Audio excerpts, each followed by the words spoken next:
What's up, beautiful world? This is TNA Top Notch Audio, and welcome to another episode of r/slash malicious compliance. Our first story will be client wants us to create a design exactly like the ugly PowerPoint. We comply.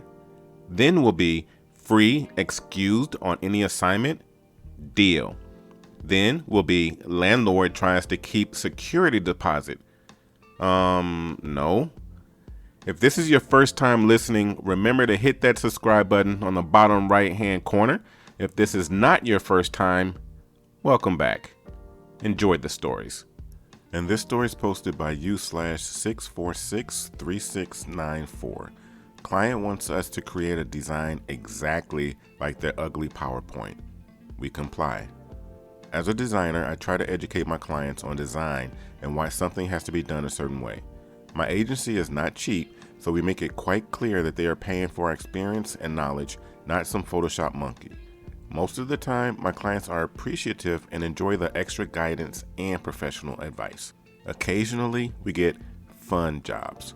The sales pitch went well enough. The business owner, Bob, seemed like a decent guy and happy to trust our professional expertise. However, shortly after signing the deal, he brought on a new manager, Karen, who was put in charge of marketing, including the new website we were just contracted to do. It quickly became clear that Karen thought of herself as a multidisciplinary genius and despises us because she thinks she can do better than a professional design agency. Karen loves sending over incomprehensible design instructions and feedback in the form of design mock-ups she creates in PowerPoint. They as ugly as the devil's butthole after a strong curry, but we try our best to translate the abominations she birthed into good-looking professional design proposals that best reflects the intent of her ideas. Karen did not like it one bit. Karen was rude, uncooperative, and removed Bob from the email threads when we tried to reach out to him to get his opinion.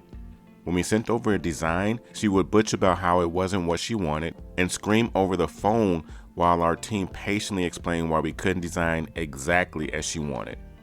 Mainly, it would be ugly as heck and nobody would want to do business with them with a website like that. The last time Karen bitched about how we were stupid morons for not doing what she wanted, we got her on the phone with Bob. She was screaming incomprehensibly and nobody got a word in. Finally, Bob took her side and said, "Karen is extremely experienced and knows what she's doing. I want your team to follow every instruction exactly as she asks." No problem. Once again, Karen sent over a ridiculous 70 MB PowerPoint. If we followed it exactly, it would look like a website from the 90s with the worst UX ever. We went through every little pixel of her PPT asking her, "So, do you want us to copy this exactly?" To which she would reply with a smug, "Yes." So we documented her instructions down to the letter to cover our butts. Once again, we asked Bob, "Are you sure?" Reply, "Yes, please hurry up and make those changes exactly as she asked." Okie dokie. We copied every ugly font choice, every terrible gradient, every hideous element into the design. We even went the extra mile to export the ugly lopsided shapes she drew as .png graphics so it would all be exactly as she wanted. Then we set the design over. Here's the design. We have done everything exactly as instructed. Karen once again replied, taking Bob out of the loop, "Perfect. Now, it wasn't so hard to do things exactly as I asked, was it?" We waited. Bob exploded, demanding a meeting the very next day to explain why we were delivering such shoddy work. We go to the meeting and Karen starts demanding that we propose a completely new design. We presented all past designs, the document in which Karen confirmed that she wanted all the changes, the countless emails in which we painstakingly explained to her why her ideas suck, and finally, the last email in which she praised us. You see, Bob, after our last call with you, we had followed Karen's instructions to the letter, exactly as she had asked. She seemed very happy with it. I am confused. Why the quick change of heart? I then pull out the contract and calmly point out the portion which stated the number of design proposals we would create. Karen had used up all of it. I had reminded her that she was limited to X number of proposals, but she clearly didn't remember any of it because she didn't bother reading our emails and would keep talking or yelling over us when she spoke on the phone. I looked Bob in the eye and told him he could either pay extra for each additional new proposal Karen wants or choose from the existing designs done. They asked for some time to discuss privately. We break for coffee. Well, Karen is extremely experienced in this field. We will go with the last design since it is exactly as she wanted. Even my intern couldn't hold back his surprise. As we drive back to the office, he asks, "Is Karen sleeping with Bob or something? Why does she have him by the balls like that?" I shrug. It's his business and we're getting paid anyway, and he clearly doesn't appreciate our design expertise at all. The less time we spend arguing with them, the more time we can use to focus on my appreciative, good clients. We make Bob and Karen sign off on the design and finish up the project quickly. Karen still tries to be difficult, but we stick to the contracted terms and she couldn't do anything. 2 months after the project ended, I get a call from Bob. He began some small trash talk about innocuous project-related business, but I realized it wasn't the purpose of his call.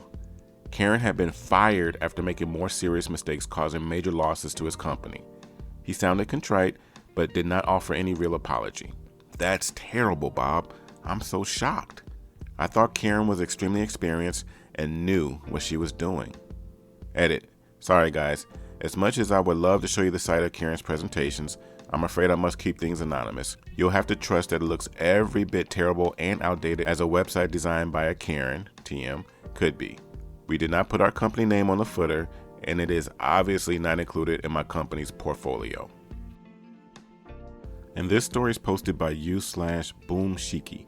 Free excused on any assignment? Deal. This comes from my grade 8 year at an alternate education high school. I grew up with a dry wit that was hard to appreciate. Norm Macdonald would get me. My teachers never seemed to get me. Eventually, I got passed off to this alternate education school for the remainder of my education, a place where teachers were trained in psychological warfare, the kind of school where you have a single teacher who teaches all subjects. My teacher was a super hip mid-20s female that went by her first name and aspired to be Michelle Pfeiffer from Dangerous Minds. She was notorious for making deals and always keeping her word. Once a month, she had a contest of sorts for a free pass. The best book report wins kind of thing. The pass was good for an excused on any assignment. I ended up winning one, which got me thinking how to best use it.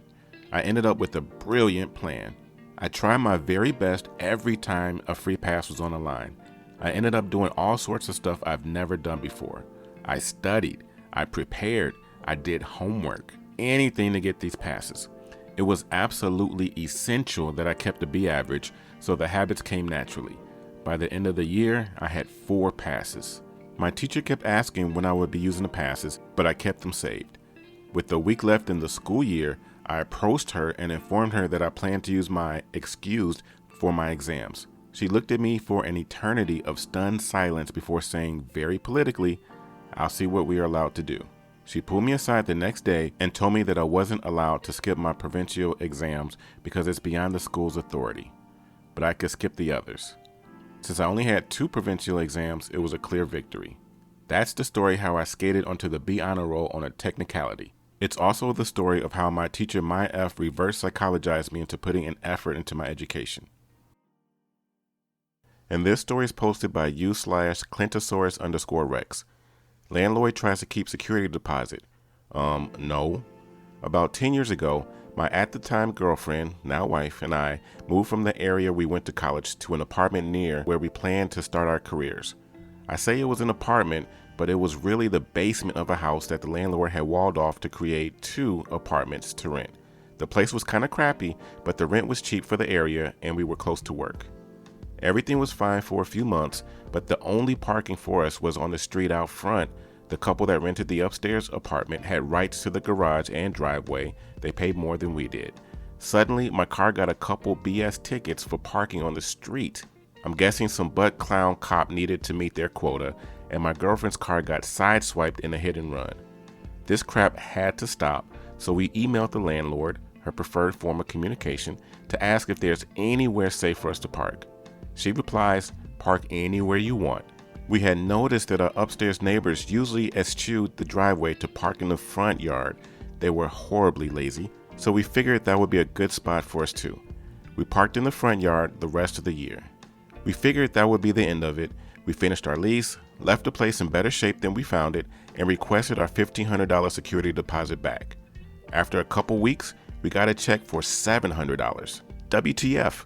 Since there was no explanation, we asked the landlord for one, and she replied that the deducted amount was to resod the lawn, claiming that parking on it had damaged it. Now, I was the one who cut the grass at this house while we stayed there, so I was well aware that the lawn was more weeds and bald spots than grass. Picture the African savanna in midsummer. No one had ever lifted a finger to landscape any part of the property, but the landlord wanted to sell the house once the leases were up, and she figured she can get the renters to pay for a nice new lawn. I complained to the landlord, didn't care. I put in a complaint with the local housing department, didn't care. I threatened to take her to court, didn't care. So that's what I did, took her to small claims court. I had never sued anyone before, so I was going in prepared. I took pictures of the entire front yard. The area that we damaged was actually one of the best patches of grass, though it did have a small rut that my tires made when the yard was muddy in the summer. I got testimonials from our upstairs and across the street neighbors. Most importantly, I printed out the email where the landlord told us to park anywhere. We were suing for $1,800 to cover court costs and us both missing a day of work on top of the full security deposit. In mediation, we said we would settle for $1,400, but she must have thought she was in the right because she refused to offer a penny more than the original $700 check, which we never cashed. When we got in front of the judge, it was pretty clear that she had no evidence, hadn't prepared anything, and just assumed that us kids would fall on our faces. We did not. We put everything we had in front of the judge and made our claim. He was impressed. He stopped us when we showed him the email to ask the landlord, "Did you really tell them to park wherever they wanted?" When she said yes, the judge replied, "Then what are we even talking about?" And that was that. Judgment in full for us. And that butch had to pay to reside her own darn lawn. Next time you tell someone to park wherever you want, you better mean it. Or at least don't try to F someone over when they comply with what you said. If you made it this far, thanks for reading. Those were 3 great stories. To hear the best stories of the week, click on the video in the top left-hand corner. To hear more Reddit stories all related to what you just heard, click on the video in the top right-hand corner. If you have not already done so, click on the subscribe button in the bottom right-hand corner. Once again, this is TNA, Top Notch Audio. Thank you for listening and have yourself a great day.